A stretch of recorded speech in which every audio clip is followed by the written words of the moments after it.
Shalom saudara, setiap orang tua pasti rindu mewarisi sesuatu kepada anak-anak kandung mereka. Tapi tahukah saudara, warisan terbaik yang bisa diberikan adalah warisan rohani. Sederhananya, seorang anak kecil umumnya akan meniru apa yang orang tuanya lakukan. Nah, warisan rohani berbicara anak meniru kehidupan rohani dari orang tuanya. Bagaimana generasi berikutnya bisa berjalan di dalam iman, dan bagaimana warisan iman ini bisa turun dari generasi ke generasi. Hari ini kita akan membahas mengenai mewariskan kekayaan rohani. Warisan rohani lintas generasi ini sangat terlihat di dalam penyebutan Allah Abraham, Ishak, dan Yakub. Abraham yang dikenal sebagai bapa orang beriman mendidik anaknya Ishak agar juga memiliki iman yang benar kepada Allah. Dan Ishak pun meneruskan teladannya kepada Yakub anaknya. Dalam konteks perjanjian baru, kita juga melihat bagaimana Paulus memuji imannya Timotius muda yang pertama-tama hidup di dalam neneknya Lois dan diwarisi kepada ibunya Eunike dan akhirnya turun ke dalam kehidupan Timotius.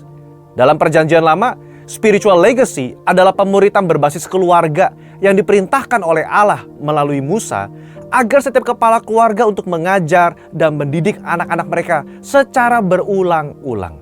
Tercatat di dalam Mazmur 78 ayat 5-6, telah ditetapkannya peringatan di Yakub dan hukum Taurat diberinya Israel. Nenek moyang kita diperintahkannya untuk memperkenalkannya kepada anak-anak mereka, supaya dikenal oleh angkatan yang kemudian, supaya anak-anak yang lahir kelak bangun dan menceritakan kepada anak-anak mereka.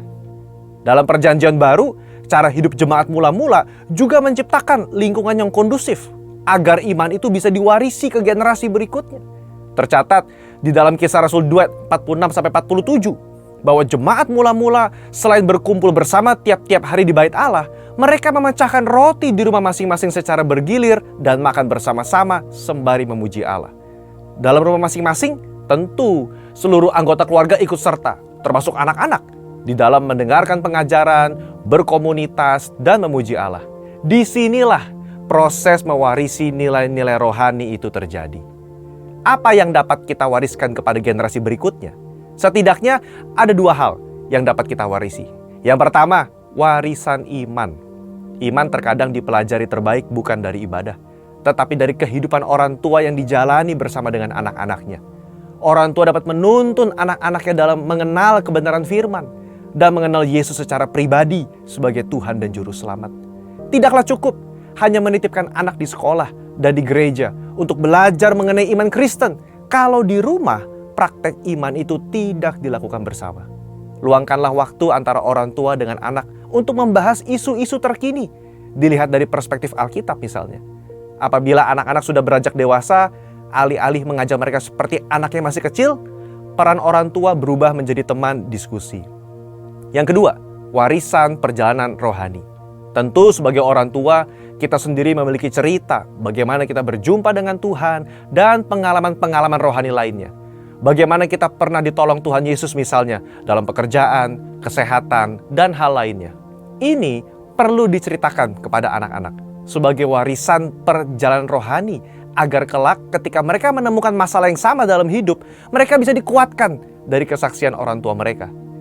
Di dalam menjalani hidup, tentu orang tua sudah jauh lebih berpengalaman dalam mempraktekkan kebenaran firman dan melihat hasilnya.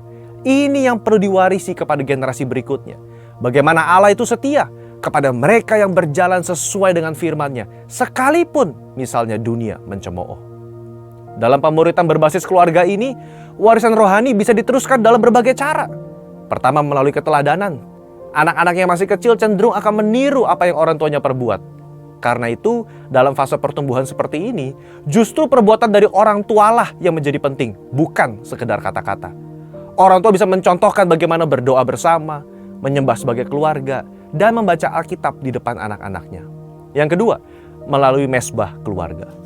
Mesbah keluarga adalah waktu di mana seluruh keluarga bisa berkumpul bersama, memuji dan menyembah Tuhan, membaca Alkitab, saling diskusi atau sharing. Hal ini menjadi momen-momen penting di mana nilai-nilai luhur dalam hidup bisa diwariskan. Dan kalau ada kejadian di sekitar yang bertentangan dengan nilai Alkitab bisa dibahas. Budaya keterbukaan dan diskusi seperti ini sangat penting.